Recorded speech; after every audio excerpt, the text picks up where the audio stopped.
Good morning. Welcome. It's 8 minutes after 10 in the morning here on a Friday, so that means it's time for the Real Estate Fix. I'm your host, Rich Sherman. Thank you guys for tuning in. I appreciate it. You're listening to KHTS, FM 98.1, AM 1220, your hometown station. And thank you guys for tuning in. I appreciate it. Today's show is going to be about, it's going to be a little market stuff to let you know where we're at. It's still not a very rosy picture. We're going to go over some of the October numbers as we just got them in.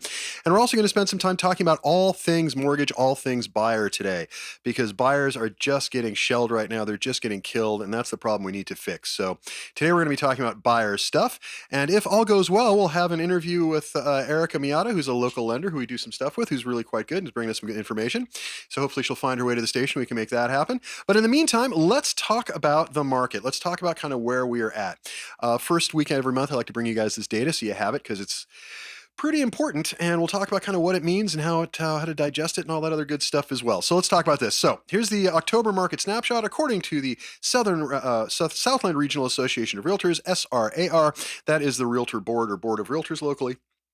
And it's the southern part of the state. Actually, I think it's going to go statewide at some point, but right now we're the southern part of the state. So, for October 2023, the Santa Clarita Valley market snapshot looks like this. In October, the median sales price for housing in Santa Clarita has risen by 11% to $798,000. That's a combination between single-family homes and condos. 798 is the new number. It's up 11% year to year. Year over year. So single-family home prices, and this is a big one. Single-family home prices have gone up to $850,000 year over year as far as October of this year. That's a 6% rise, so we're up 6% year over year. And I'm going to tell you, I mean, that's not a bad thing, except it is a bad thing. So we're going to talk about why in a minute. Condo sales are up 9% in the month of October year over year. So they're selling for 9% more this year than they were last year. Houses are selling in October for 6% more than they were last year. And now here are the big numbers, the overall market condition for the Santa Clarita Valley. There are only 230 new listings, which is down 8% year over year. Listings are usually pretty depressed in October, fourth quarter of the year and all. 300, this is the biggest number, 370 active listings. That means in the entire Santa Clarita Valley, and this is down 43% year over year. That's the big number. There are only 370 active listings in the month of October. That's it. 370. So you have 370 houses, condos, townhouses, etc. to choose from at the moment, and that is it. And that is not quite, but almost half of what should be available. Just a little under half of what should be. So yeah, we're off by 43%, and that's a lot. As far as pending sales, there are only 126 pending sales in the month of October. Those are houses that went into escrow but have not yet closed, and that's down 39% year over year. So again, those are the big numbers. Active listings down 43% year over year. Pending sales down 39% year over year. I keep saying this like a broken record.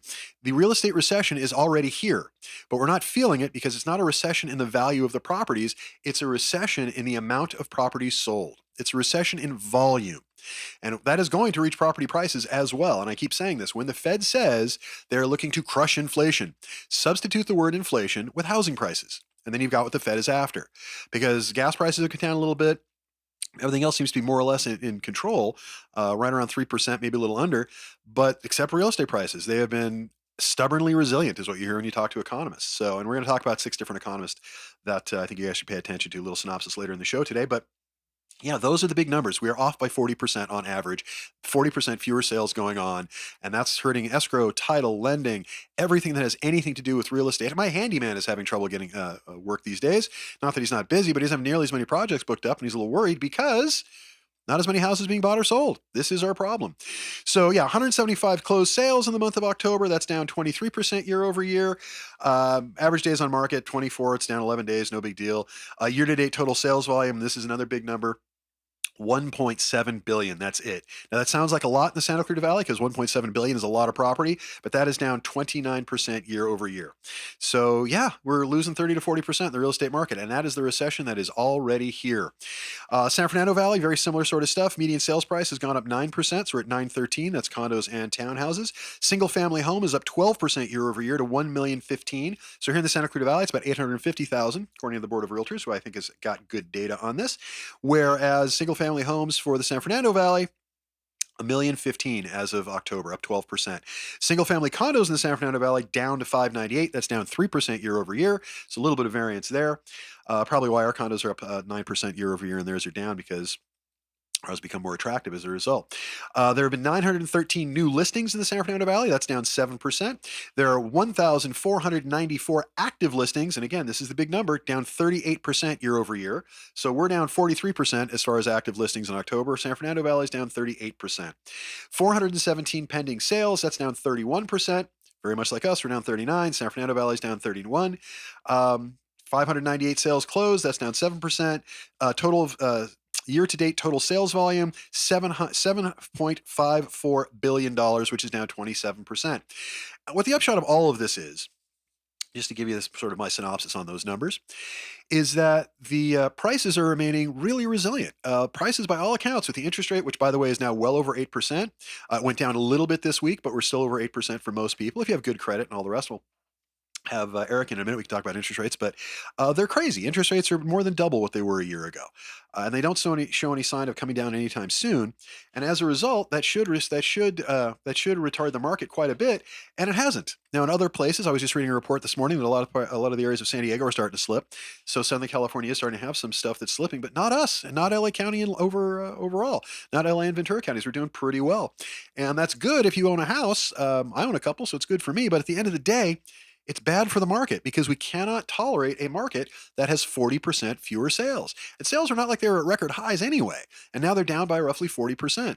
So, and I say this over and over again, but whatever your job is, those of you guys out there listening, whatever it is you do for a living, imagine what would happen if 40% less of it took place in 2023. Whether it's you're in sales or you're in IT or you're a teacher, whatever it is, imagine what would happen if 40% of your salary went away. Just poof, went away. I don't think too many people can survive that. And so that's where we're seeing lenders and realtors and all sorts of stuff. You will see by this time next year far fewer realtors in the market. We've already lost a ton of them. I'll get the numbers for you next week, but it's a problem. It's going to be a problem. So the big question is, when are home prices going to drop? Because that is kind of everything. Because until the home prices start to fall, unfortunately, we are not going to see a release in the interest rate. The Fed did not raise the interest rate at the last meeting. However, still think they're going to in December. The only reason they didn't raise it at the last meeting is because the market did it for them. The interest rate went from the 7.25%, up to 8% by itself. Fed didn't have to help. And that's, again, golden handcuffs, people not selling houses, too few properties on the market, etc. There's still buyers out there just paying a whole lot more. That's just the reality. So when will housing prices drop? This is the big question. Housing prices start to get weaker. They're already starting to weaken. They need to weaken a lot more. Interest rates will come down, and we can return to some sort of normalcy. So here's what 6 top economists from Moody's, Goldman Sachs, LPL Financial, you probably never heard of, but it's a really good group to listen to, Realtor.com, and the National Association of Realtors. This is what all I have to say. According to the good people at Moody's Analytics, home prices will fall by 10% peak to trough. They figure we're going to lose about 10% from the absolute peak earlier this year to when it finally bottoms out. Home prices nationwide are down 2 to 3% from the last summer peak, according to Moody's Analytics Repeat Sales Home Price Index, according to Mark Zandi, the company's chief economist. The 30-year mortgage may be currently, well, it's over 8% now, but it will likely average at 6.5 by the end of this year, and by 2024 it will fall to 5.5. As my grandmother would have said, Mr. Zandi, from your mouth to God's ears, we'd love to see a 5.5 interest rate because that's normalcy. We'd love to see that happen. Zandi's forecast assumes that the U.S. economy will weaken and inflation will decelerate, but there will be no recession. I hope he's right. I think he's wrong, but I hope he's right because there's already a real estate recession going on. Zandi continued, I expect national housing prices to ultimately decline by almost 10% from the peak to trough, falling from the record set in 2022. This will likely take a couple more years to play out as potential sellers are reluctant to sell their homes for obvious reasons. Those obvious reasons being that 70% of every single home in the United States that is a mortgage right now has a 4% interest rate or below. 85% have interest rates at 5% or below. So that only leaves 15% of the market that have interest rates that are over 5%. And that's who your market is for sellers right now, unless some other reason. That's not enough. Goldman Sachs, home prices will fall for the rest of 2023. Well, as we only have 60 days left in 2023, a little less. I guess it's not a terribly brave prediction. They also tend to fall over November, December anyway. But hey, why not? While the sharpest declines in housing activity and prices are now long behind us, the recent jump in mortgage rates and the prospect that they are likely to remain elevated for the foreseeable future presents headwinds to the economy, most interest rate sensitive sector. people who buy houses. That's the most rate-sensitive sector. The bank expects home prices to fall 0.8% through December of 2023, so just under 1% still for the rest of the year. But prices will have risen by 3.4% in 2023 as compared to the year before. And in 2024, the bank expects, this is Goldman Sachs, expects home prices to grow by only 1.3% as supply remains tight, but high rates weigh on affordability. I don't agree with the Goldman Sachs take here. I really don't think they're right. I mean, maybe they're right nationally, although I doubt it, but they're certainly wrong about Southern California. But we will see. Time will tell. LPL Financial. These are the guys I tend to agree with the most. A modest decline in home prices by the end of the year. Jeffrey Roach, chief economist, LPL Financial, says home prices will likely fall since demand is slowing. An unintended consequence of so many who refinance to historically low rates is that many have golden handcuffs, keeping them in their homes with no expectations to move. There are fewer homes to buy, and interest rates make it more expensive to buy, so people aren't buying. And that's going to drive down prices. LPL, I find, is, and I know a lot of people don't know the name of that company, but that is definitely one to watch because they are right a lot more than most people out there. So I try to pay attention to what they have to say. But you take the aggregate from all these people. CoreLogic's another very valuable source, in my opinion. CoreLogic's home prices may fall over the next few months. I love a prediction that starts with May. But anyway, may fall. CoreLogic chief economist Selma Hepp said, H-E-P-P, Hepp, has said the overall increase in home prices in 2023 compared to 2022 is expected at 3.7%. And home prices have already increased 5% between January through August. So what she's saying is they're going to come down a little bit by the end of the year because they've already gone up quite so much. But on the year, it'll still add a positive. Realtor.com, not a wonderful source for this sort of data. They have a point of view. Realtor.com, Danielle Hale, their chief economist, said that even though we did not see a new peak for the existing home sales price this late summer, late year momentum has the market on track to recover for the calendar year. We currently expect home prices in 2023 to finish just ahead of the 2022 average. So, Realtor.com believes that home prices will quote-unquote recover by the end of the year, and they're going to go up a little bit. I don't think that's the case, but Realtor.com, because they have a definite interest in telling you this, they think prices are going to go up by the end of the year. National Association of Realtors, NAR, a group I'm a part of. I'm a proud member of NAR. I think it's a great organization. I just don't always, let's just say they have a point of view that I don't always agree with because it is somewhat jaundiced in my view. According to them, home prices will inch up by the end of 2023. The NAR expects existing home sales to fall in 2023 to the lowest level since the Great Recession in 2008. It's already fallen lower than that. We're already in early 1990s territory, late 80s. But the median price of a home for the U.S. will rise by 0.1%. So basically they're saying hardly at all. In 2024, the group expects home prices to rise by 0.7%. So basically going over these, Moody's says home prices will fall by 10%, only about less than 1% by the end of the year. Goldman Sachs says it's going to fall by 1.3% by the end of the year, or thereabouts. Sorry, 0.8% by the end of the year. LPL Financial says it's going to fall a little bit more, but who knows? CoreLogic says it's going to fall a little over the next few months. Realtor.com says that they're going to go up by the end of the year, and National Association of Realtors says they will inch up by 2023. So take it that you got six. What do we got? Six different economists there. We got three saying one thing and three saying the other. If you're asking me what I think is going to happen, is I think prices are going to continue to soften a little bit. They have to because the interest rates are so high, and that leaves fewer buyers in the markets. It's again what I've said repeatedly.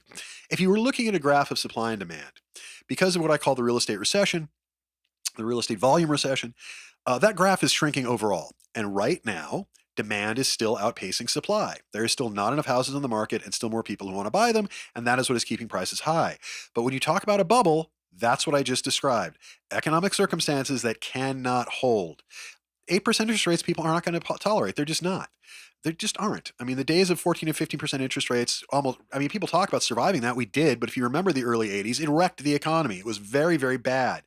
We've got to get interest rates back down, and that is not going to happen until housing prices start to soften more than they already have.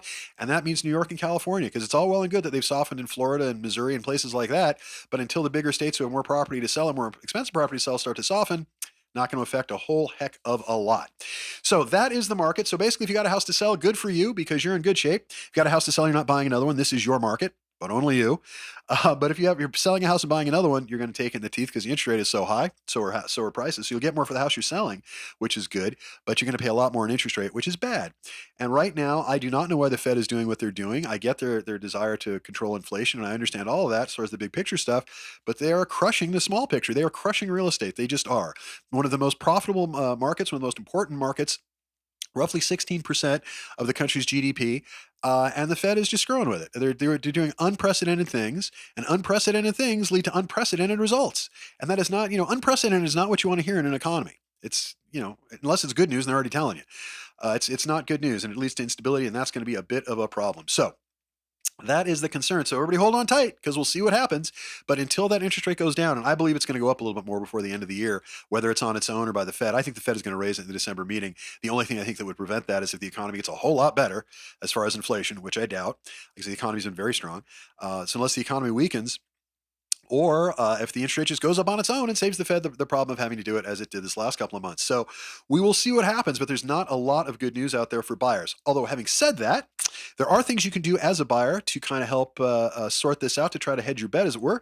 And we're going to bring in, after the break, we're going to bring in Erica Miata. We're going to talk about all the stuff that buyers can do to fight back against this 8% interest rate, because there are things you can do, and there are things we're going to talk about. There's also some stuff the government's planning, which we're going to end the show with, that is going to hopefully make it a little bit easier. But I don't know. Again, whenever the White House decides to get involved in mortgages directly, it usually does not end terribly well, because it's very hard to come up with a solution that works in Des Moines as well as it works in Los Angeles. So we'll talk about that at the end of the show. But let's get Erica. We'll go to break, and we'll come back from break. We'll have Erica in here. We'll talk about all sorts of fun things with mortgages, and she'll educate us a little bit. Hopefully you guys are thinking about buying a house or doing something along those lines. We'll learn a little bit out of this. And if you have any questions, you can always call me. I'm at 661-714-1400. That's my cell phone. You can reach me 24 hours a day, 7 days a week at that number. Again, 661-714-1400, and I will fix your problems. But let's go to break. Let's hear from some of our sponsors. When we come back, we'll have Erica Miata. Thank you guys for listening. I'll see you when you get back. Hey, everybody. Welcome back. You're listening to The Real Estate Fix. I'm your host, Rich Sherman, on KHTS, AM 1220, 98.1 FM, your hometown station. And in studio today, we have with us a special guest, Erica Miata. Thank you for coming in today. It's very exciting to have you in. I appreciate it. I've been looking forward to this for a while.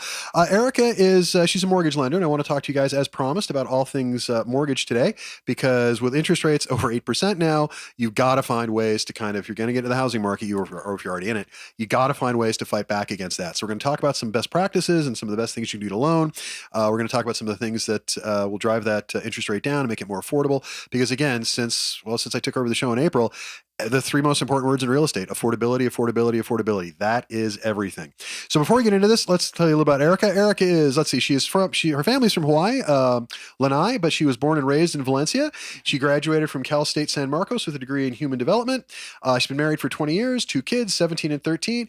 Yeah, I feel bad for you. I love my daughter. She's great, but she's also 17. And having just gone through Halloween with a 17-year-old, oh my God. And I got it easy. I got a great kid. She's wonderful. She was really good grades. As she likes to point out to me whenever I yell at her, Dad, by the time you were my age, how many times had you been arrested? Oh. And then she says, how many times have I been arrested? And I just kind of have to look at her with a blank face and tell her to get out of the car. It's nice when you find your kids are smarter than you, but it's not easy. I'm sure it's the same for you. I haven't met your kids, but I'm sure knowing you, I'm sure they're pretty bright as well. Uh-huh. So but anyway, I digress. Erica's been in the mortgage lending business since 2016, and prior to that, she worked for PricewaterhouseCoopers for 5 years in recruiting. So yeah, nice long mortgage history. I know you know what you're doing, which is why we have you on the show. So all kinds of good stuff. So welcome to the show. Thank you for coming in. I appreciate it. Thank you for having me. Oh, you're welcome. How was Halloween with your kids? The 17-year-old was at a high school party, and then the 13-year-old ran all around behind Granary Square. Oh, that's where we literally too. Brought home bags. Do you think it's because it's flat there? Or you just think that's where we go too? Maybe it's because of the good candy? We lived behind Granary Square for 15 years. Oh. We're in the Summit now, so she likes her old stomping grounds. Summit has hills. Paseos. It's more work. The Summit is definitely that's way more work. That's why we dropped her back. My daughter doesn't want to trick or treat, and her friends don't want to trick or treat on our house either, because too many hills. So I have to drive you someplace so you can get more. Okay. All right. What do I know? Well, and she's got her old school gang, so they're all down there. And it's a 30-second drive. Nothing crazy. Yeah, but those are my 30 seconds. And going back and forth, that's 60 seconds. I'm already invested way too much in my kid's life. So me and a couple of my best friends, we went to Larson's and had a nice steak dinner. Bottle of wine. It was lovely. You do Halloween better than I do. I stayed home and handed out. That's way better. I stayed home and handed out candy, which is fun for a while. But here, and by the way, those of you who are listening, this is my new rule. If you can drive to my house to trick or treat, I am not giving you candy. That is how this works. If you're young enough that you've walked to my house, you're in costume, that's fine. But if you drive, no candy for you. I don't mean to be the mean guy telling you to get off my lawn. Although there are exceptions. You have a really exceptional costume and you're bringing your kid brother or something. Totally cool. We'll shower you with candy in those circumstances. But if you're some teenager and you drive and you can't be bothered to put on a costume, I'm not giving you candy. Even I made the effort when I was a teenager. Come on. Anyway, sorry, back to the topic at hand. I digress. Back to the topic at hand, mortgages. So I got as you guys know, the show was originally set up as a ask questions, we answer them for you kind of show. And we get away from that format sometimes because I get so many of the same question, we just kind of go back and forth with it. But on loans, there's some basic stuff I hear all the time. So I figured we'd tackle some of the kind of basic stuff with Erica, and I'm sure she can tell us kind of where that leads to. So the first question I have for you is, and I get this all the time, is real basic, but how do I qualify for a loan? What info do I need to have? Because I find people are always caught flat-footed by that question. I don't know why. So what info does somebody calls you up today, they say, hey, Erica, I want to buy a house. What information do I have to bring in? What information do I have to provide you so you can send it to the underwriter so I can get qualified? Sure. Well, when somebody does call me, I have my specific questions that I ask them. Sure. And I really like to get to know their goals, their projected future of where they want to be in that home, who's going to be on the loan. Sure. But just an overall general interview with any client, you want to get at least the 2-year history of their work history and their income. Find out if they're W-2, find out if they're self-employed, all that good stuff. And you're going to basically want to collect their 2-year W-2s, most recent 30-day pay stubs. Then you're going to talk about a down payment, see what they have. Can they provide 2 months bank statements to support that down payment that they're coming in on?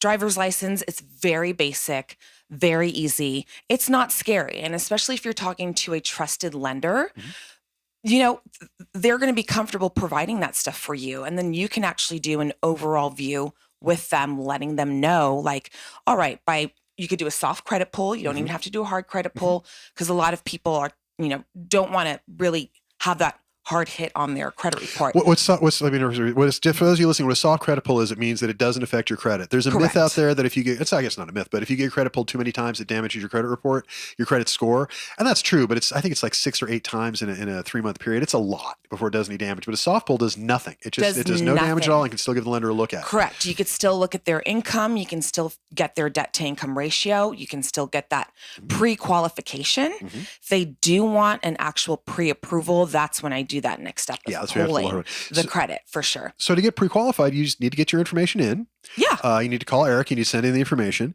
She'll have an interview. She'll talk to you about your monthly income and stuff like that. Because the idea is to get all the data present so that you can put together a plan. Because I've had clients, I'm sure you have as well, where they seem like everything will be fine, and then especially if they're self-employed, you get to look at the tax return and you go, oh, that's good. It's nice that you made $300,000 last year, but you wrote off $290,000. So now you have $10,000, and that's not enough to get a mortgage. A lot of self-employed people who aren't prepared ahead of time and think, okay, there's a house on the market, let me get approved in 2 weeks. Yeah. It really brings down their momentum once you get their tax returns, or even if you're going to do a 12 to 24 month bank statement program.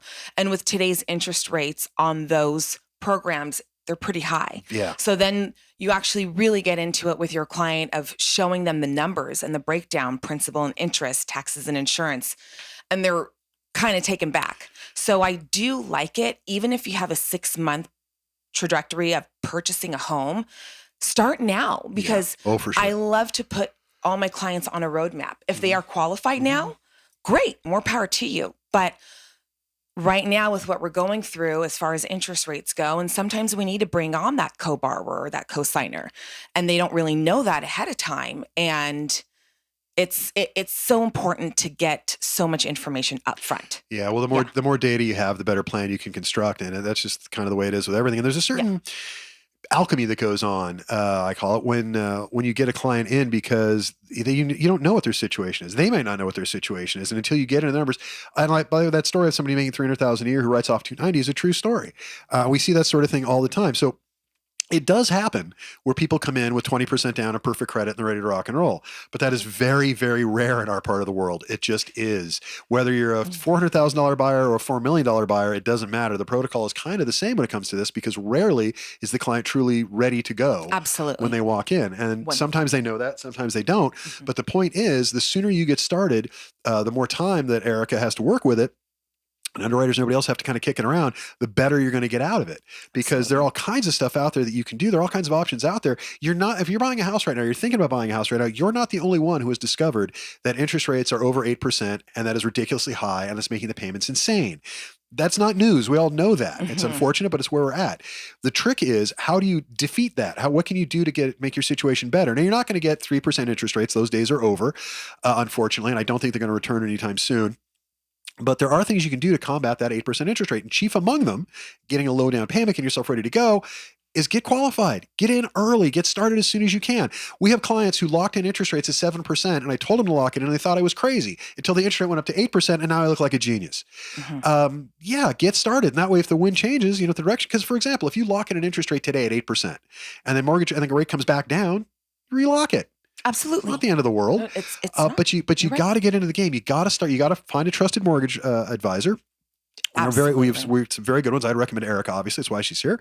And we also do a lot with, you're welcome. We also do a lot with Sam Chong at the Mortgage Hub. He's one of the sponsors of the show. We do a lot with Sam as well. But you always want to have a couple of options. That's the other thing I want to really hammer home with people. You're probably going to like this part much, so forgive me. But affiliates never like it when I say this. But it is not a bad idea to talk to a couple of different people.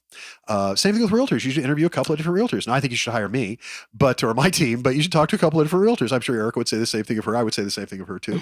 But again, thank you for coming. That's why you're here today. So, but yeah, you got to talk to people, and even good people. Like Sam's terrific. So is Erica. Erica may have one plan for you. Sam may have a different one, and you got to decide which one's better for you.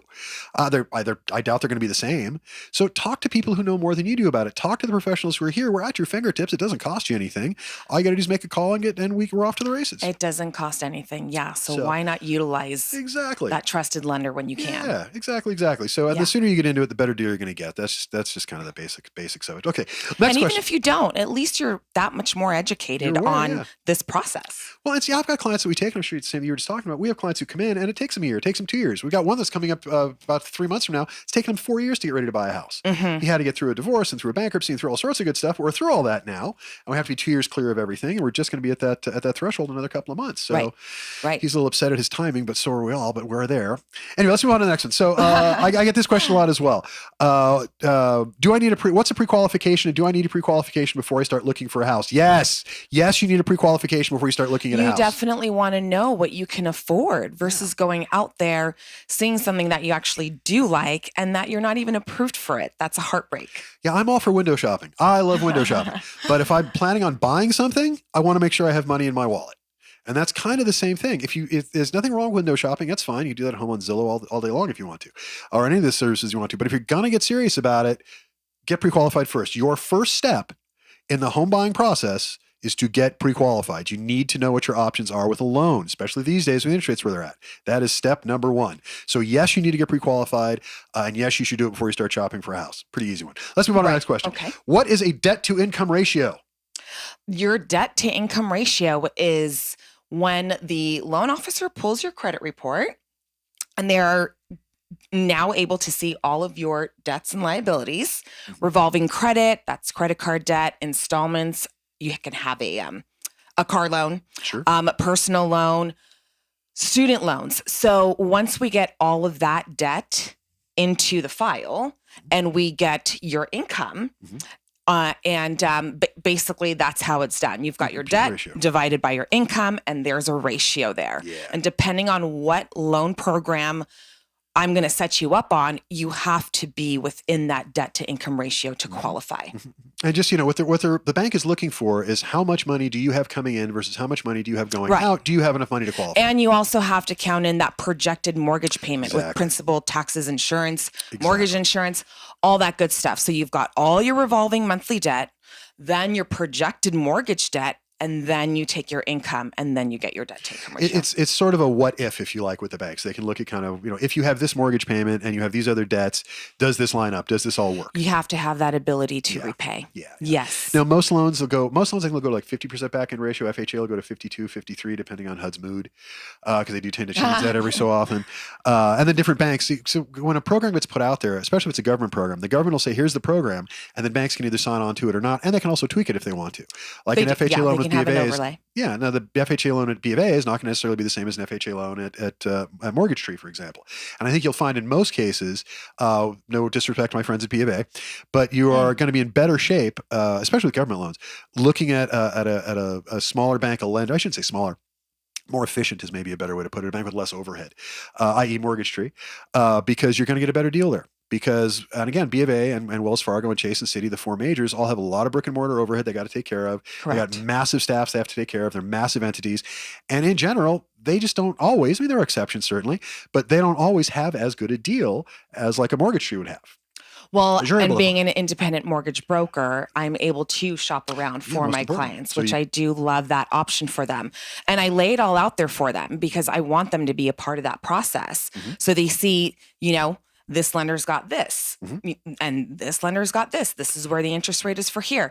And we really go down the line with them. So you really want that lender to take that time with you to discuss your options. Yeah, know what your options are. That's key. That's key. And adding in an HOA with your debt to income ratio, that's another thing that people don't understand, which can throw you over that ratio. So especially with our HOAs in this town now approaching $400 on average. And by the way, they're going to go, they're going to go higher. And I'm only telling you that because the average in the San Fernando Valley now, when I started my career when I was in the early 90s, the average HOA in Santa Clarita was about $100. The average HOA in the San Fernando Valley was about $200. Now the average HOA in Santa Clarita is rapidly approaching $500, and the average HOA in the San Fernando Valley is well over $8.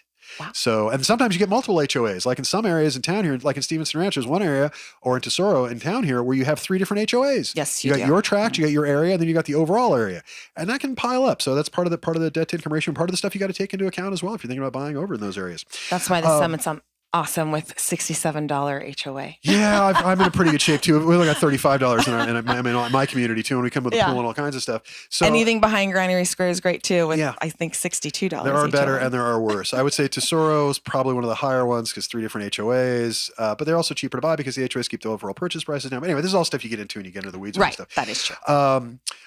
What's the minimum credit score to get a loan these days? I get that question a lot. I mean, FHA 620. In general, and it depends, on your loan product, but on a conventional loan, I typically like to see something over 740 right now.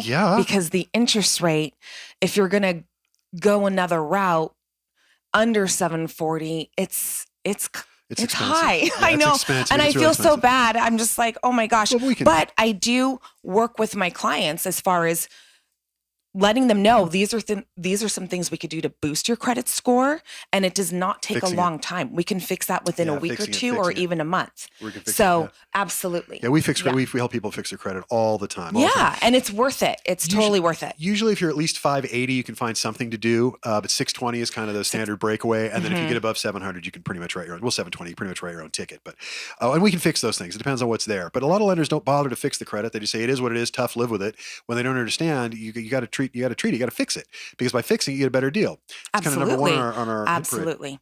Yes. So I tell you what, I see we're at 45 in. So let's go to the next break. Let's hear, because I want to make sure we leave some time at the end of the show here, because I want to go over some more of this stuff. So if you'll be so kind as to wait in through the third segment, I'd appreciate it, because there's some more stuff I want to cover with you, and I always want to have more time. I always seem to have more show than we have time for show. So if you guys please continue to listen through the break. You're listening to The Real Estate Fix with Rich on KHTS 98.1 FM, AM 1220, your hometown station. When we come back from the break, we're going to talk a little bit more about what you as a buyer can do. So we've talked a little about what you need to do to kind of qualify and stuff, but we're going to talk specifically about what you can do to get a better deal out of these things. So listen through the break. Come on back. We'll talk more. Hello, guys. Thank you for listening through the break. Thank you for coming back. We're sitting with Erica Miata, independent mortgage broker with the Mortgage Tree, and we're talking about all things mortgage, because with the interest rates above 8% now, My Lord, above 8% and having them just been 3% not that long ago, it would be 8% would be bad enough. But considering that in the last 14, 15 months, it's gone from roughly 4.5% to 8%, it's not just the rate, it's how quickly it's gone up. And it's just been crippling. It really has been. And there's a lot less business going on as a result in real estate. But we're gonna talk about how to fix all that, because if you guys are looking to buy a house, that's why Erica's here today. That's why I'm here. I'm a licensed realtor, have been for 30 some odd years. Erica is a independent mortgage broker. She's been in the mortgage business since 2016. So getting your financing, we were talking before the break about some of the stuff questions I get all the time from you guys, and some of the stuff you have to do to buy a house. Number one on the hit parade is get pre-qualified. Get pre-qualified, get your data into your lender, call Erica, get stuff in. By the way, give them a phone number. What's a good phone number to contact you with? 661-505-2522. And so you guys have that as well. You always have my number, of course, which is 661-714-1400. You can reach either of us. And if you need to get a hold of Erica and you don't have her number, call me. I'll give you to her, and vice versa. I'm sure she'll volunteer to help me out with that if you would. Mm-hmm. And I'm always available. You guys know I answer my phone 24 hours a day, 7 days a week. If I don't answer, send me a text. I'll call you back as soon as I can. Please don't text me while I'm on the air and then get mad because I didn't call you back for an hour, because I do this for an hour on Fridays. Especially if you're somebody who got me through the radio, which I appreciate. Then you call me during the radio show. I love that. I'll call you back. I promise. I will. We're talking about stuff that you guys can do as far as kind of defeating or fighting against the 8% mortgage rate that we've got, how to make it better for you, how to get that payment number down. Starting with get pre-qualified, get your data in. That's what we were talking about before the break. You've got to get your taxes in. You got to get your two months bank statements, your pay stubs, your W-2s. You got to get all that stuff in. Copies of your bank account. You got to get all that stuff in so that Erica can look at it, go through it, start developing a mortgage plan for you. You'll probably have a lot of different options if all goes well.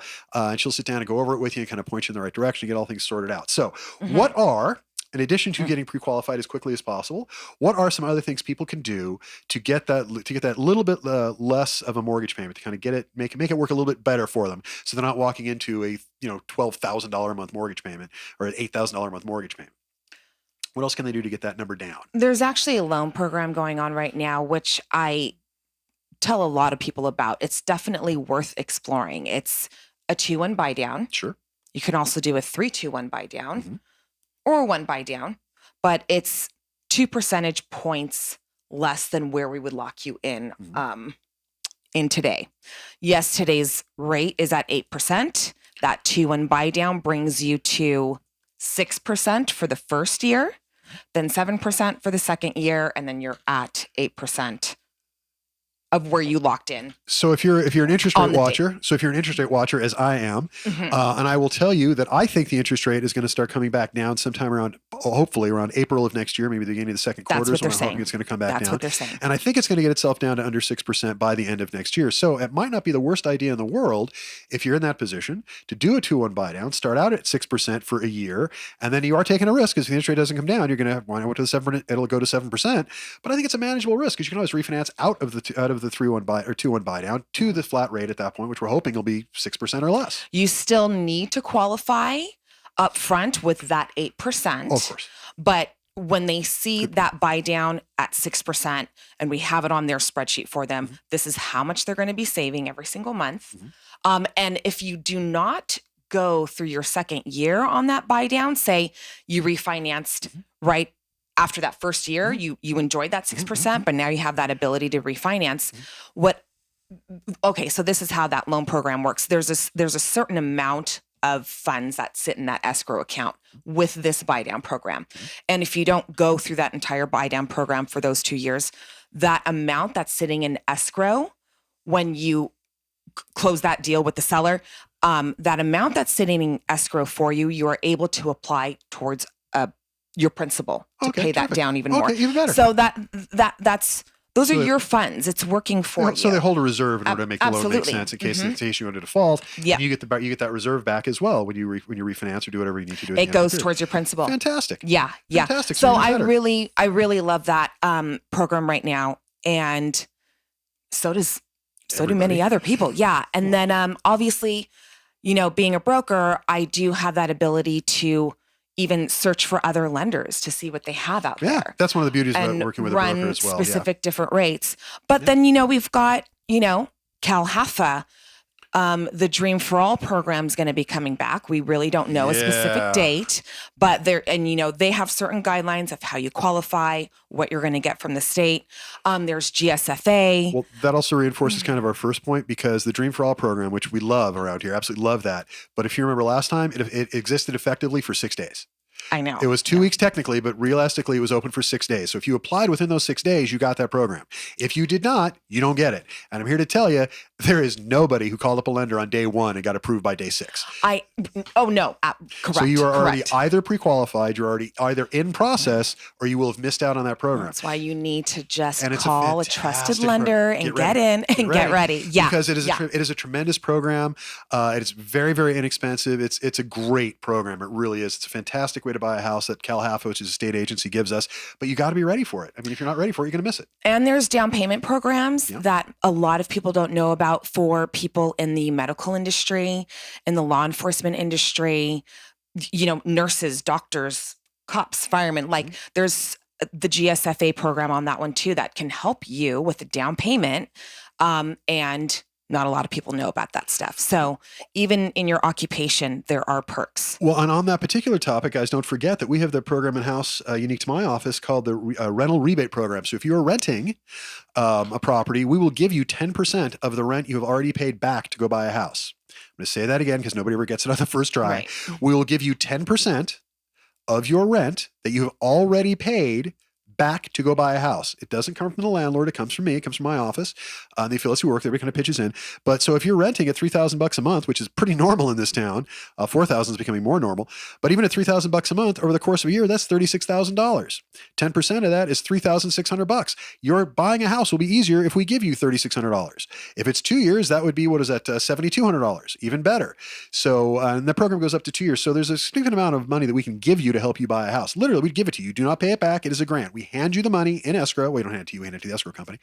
And it comes from a combination of commission discounts and things like that we